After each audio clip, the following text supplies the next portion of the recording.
All right, welcome back, everybody. My name's Daniel Hofstein, and this is part two, the discussion around the 20-year retirement plan. And there are quite a few things that I would like to discuss. Number one, what if you're in debt? So that is something major that we should really discuss. Number two, lifestyle creep.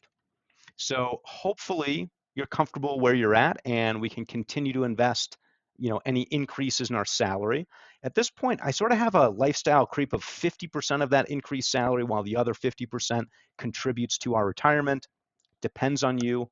We'll continue to talk about it. Number three, I want to talk about the rule of 72. It's just a mathematical rule that really tells you how long it takes for something to double. And it's a really cool rule. And along with that, what if I save or invest more or less? And so we'll talk about saving and investing more or less and how that contributes to our ultimate goals. Number five, is 7.2% reasonable? Is this 7.2% number reasonable? And along those same lines, what is the S&P 500? And finally, we're going to end this with the safe withdrawal rate discussion around, is 4% the right number? What should be the right number here? And so this is really where we're going. We're going to cover these various topics today. So let's dive right in. Number one, let's talk about debt. Now you'll notice that I've started here with a net worth of zero. What if this was negative 20,000? What if I was starting $20,000 in the hole? Well, you'll notice that now, even though I'm putting 25,000 in, my net worth is not quite $5,000 after putting 25 grand in because you likely have that money working against you. Albert Einstein said, uh, compound interest is the the eighth wonder of the world. He said, the eighth wonder of the world is compound interest. And really, imagine this. Imagine you're 20,000 in the hole. You're not investing anything every year, and instead of 7.2%, the credit card companies are charging you 22%. Well, look at this. After just 5 short years, if you're not paying down that principal balance, you're getting more and more in the hole. And I know that can be really tough. Step one is really getting yourself out of this high interest rate debt. So we're going to start the assumption here that we're starting with a $0 net worth, but again, adjust this for whatever it is for you.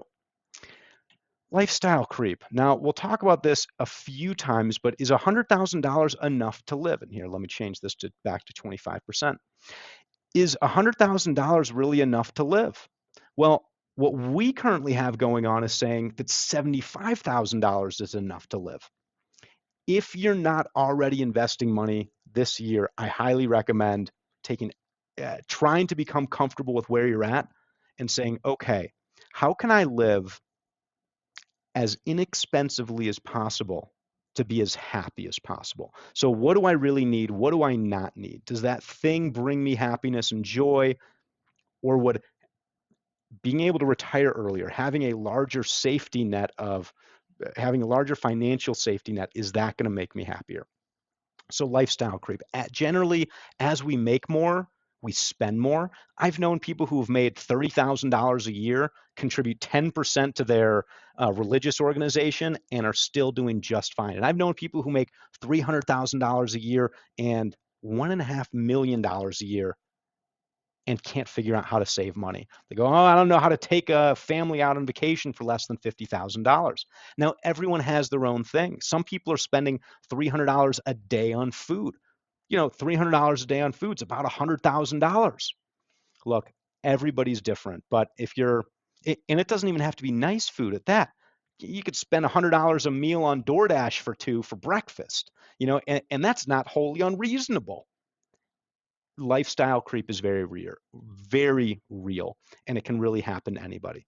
So try and just notice that, as who was it, Benjamin Franklin said, a small hole will sink a great ship. Same thing can happen here. So just be careful of that happening. Was that too long? I hope that wasn't too long. Let's talk about the rule of 72. The rule of 72 is one of my absolute favorites. If you take 72 and divide it by a rate of return, this is going to give you the number of years to double. approximately. Now, of course, if you said, rate of return 72%, you're not doubling in 1 year. It doesn't work well at the extremes. But 72 divided by a rate of return, such as 7.2%, means, at 7.2%, we're doubling in about 10 years. So theoretically, think about this. If I put in 25,000 of my 100,000, my 25K turns into 50K after 10 years. After 20 years, it turns back into $100,000.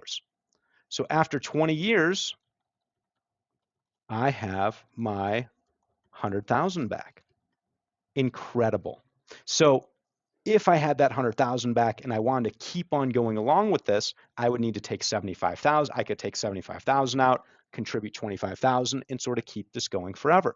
And this is why that 20 years works so well, because down here, the amount we can withdraw after 20 years should be that 75,000, assuming essentially that 25,000 goes back as reinvested to give you that $100,000 in perpetuity, or 75,000 that we're actually spending. So, okay, by the way, this 72 also does 72 divided by number of years, and it gives you a rate of return to double in that time frame. So again, if you had 72, I could divide it by 10 years, and that would give me 7.2% as that rate of return required to double in that time frame. Again, it's not perfect, but it's a pretty close approximation that I really, really like. Let's continue going. Save, invest, more or less. Well, let's think about that rule of 72 for a second. Let's say I only put in 12.5%. If I put in 12.5%, well, 12.5% or 12,500 now doubles to 25,000. If I want that 25,000 to get up to 100,000, it's going to double again, and it's going to double again. So now, if each of these is 10 years, this is 20 years down the line, and then this is 30 years down the line at 12.5%. Now it's the 30-year retirement plan, assuming that same 7.2%, assuming we're doubling post-inflation.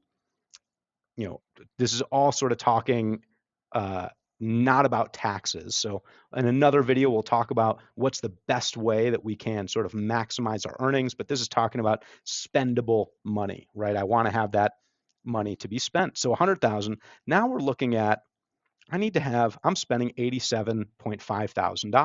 So let's see if after we've changed this, if I go down to year 30, are we back at having that same $87.5 thousand to spend on whatever it is we are spending on?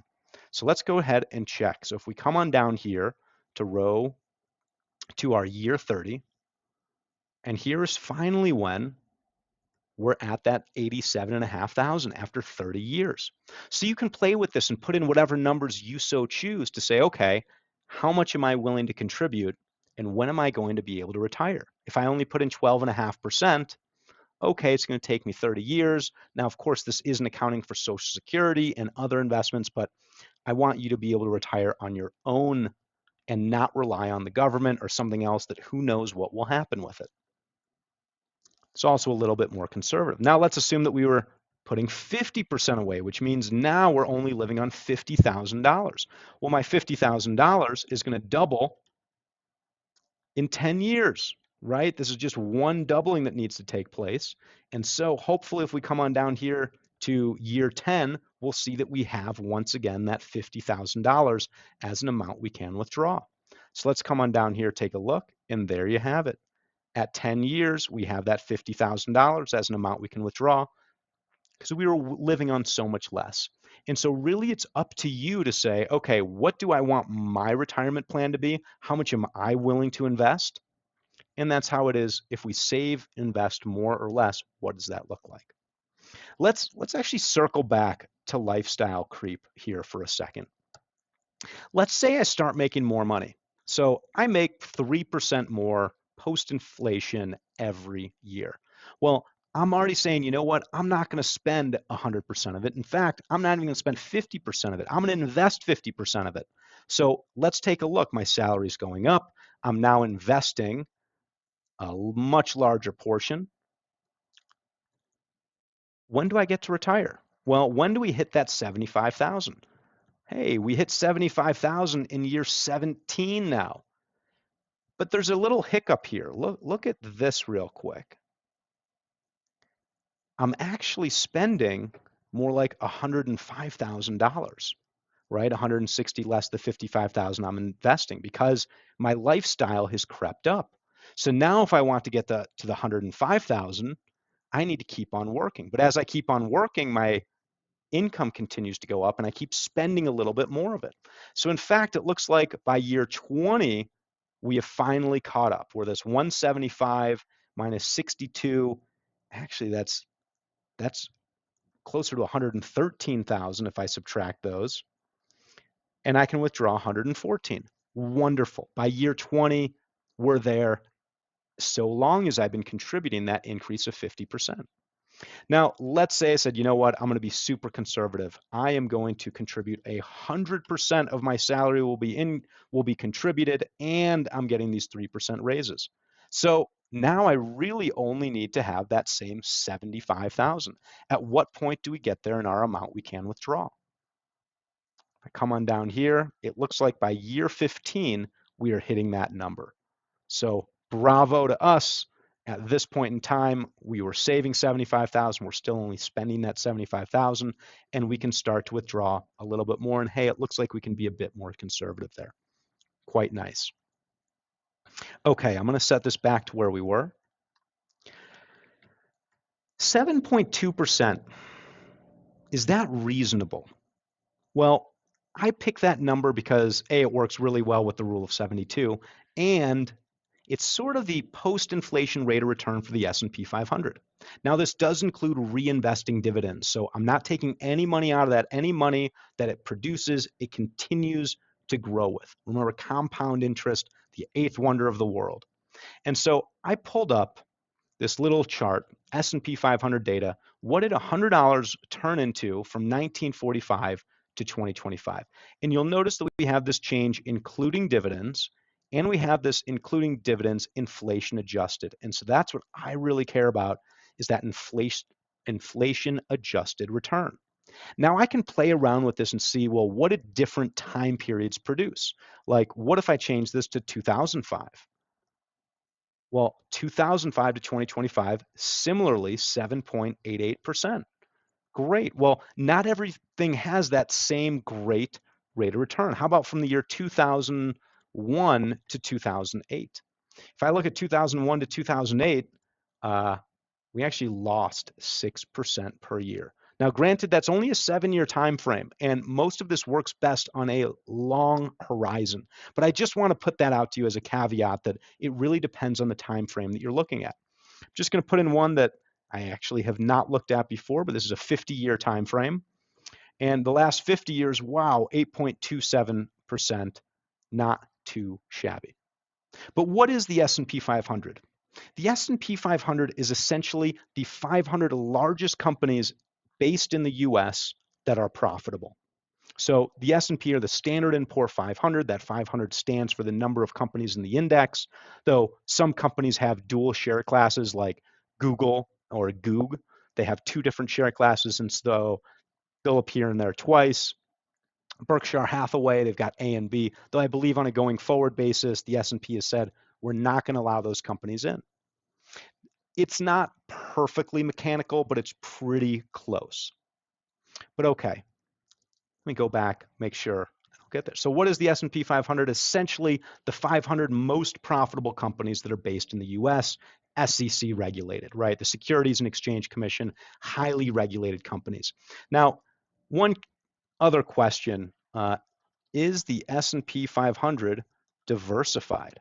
This is a question I get all the time. Why would I put my money into only these mega cap stocks? Aren't I really over-indexing on the US? Aren't I over-indexing on large cap? To an extent, but I do want to put out this other idea here. A lot of the companies are global. A lot of the companies do business not just in the US, but they have global operations. Now, they also are not just mega cap companies because they really invest all over the place. For instance, Google has Google Ventures. They invest about $1 billion a year into venture capital as a venture capital investor into startups and promising young companies. Same thing with NVIDIA.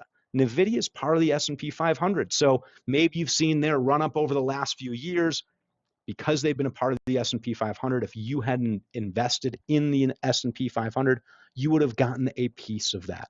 Now, NVIDIA is also investing about $1 billion a year into various ventures. And so you are really getting a piece of the venture capital market. A lot of these companies own land. Some of them are REITs. They own land all over the place. So rather than you having to go out and find all these different investments, they're sort of doing it for you. They invest in all sorts of different things. And what I really like about them is that they're all profitable. I'm not picking, they don't have any unprofitable companies, at least when they first got into the S&P 500. Very difficult to get into the S&P 500, a little bit more difficult to get kicked out, but maybe we'll talk about that another day. Finally, let's talk about this 4% safe withdrawal rate, because I've been talking about this amount we can withdraw, but a lot of experts would argue that you should really target more like a 4% safe withdrawal rate.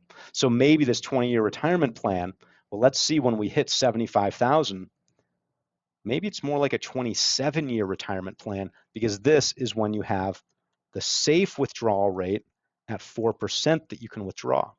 Now, this was originally created to ensure stability so that it's like 99%, don't quote me on that, of accounts after a 30-year time period would be just fine to account for a 30-year retirement. Now, we have a lot more sophisticated models by now, and let me pull up one of those, and I'll also drop the link down here for this little Monte Carlo simulation.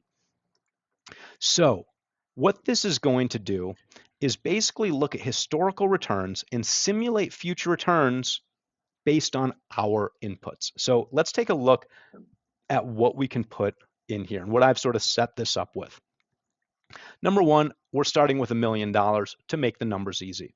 We're withdrawing 4% or $40,000. We are inflation adjusting this, and I have this running for a significantly longer retirement than 30 years, 75 years. So if I run this simulation, I'm not going to go through every single one of these, but if I run this simulation, assuming I invest 90% in the US stock market, 10% internationally, and we run the simulation, I don't know why I hit redo because I had already done this, but what we see here is in only some of the worst outcomes, only in some of the worst outcomes do we end up sort of not making it. So so let's take a look at what it really says. Portfolio success, 87.32% of the time, this is successful. And we see that 50% of the time, wow, we have a massive, massive portfolio 75 years later. Now, maybe we only make it to, somewhere around here, but hey, at 30 years, looks like everybody's really making it at that 4% withdrawal rate, and so on. And you can play with this and say, you know what if it's a different number? What if I wanted to take out, let's be risky here. Let's go for my 7.2%, that's 72,000, and see what this says. So I'm going to run this simulation at 72,000, and when we do so, not quite as successful. In fact, some of them are not successful quite as much at all. Well, that's a little disheartening, but I also want to propose this to you. Let's say things aren't going your way. Would you cut back your spending? Or would you allow lifestyle creep to say, you know what, I'm okay being broke? It's really up to you. all of these numbers are hypothetical and theoretical, and I'm not going to cut that, what we just saw. What I am going to do is drop the link in the chat so that or the link in the comments so that you can play with it, ask questions, let me know what's on your mind. But hopefully this helps explain a lot of the 20-year retirement plan and really this sort of theoretical model for getting to the point where we can be self-sufficient. That's what I want for you. That's what I want for me. Good luck out there. Like and subscribe. Hope you have a great day. My name's Daniel Hofstein. Hope to see you again here soon. Thanks.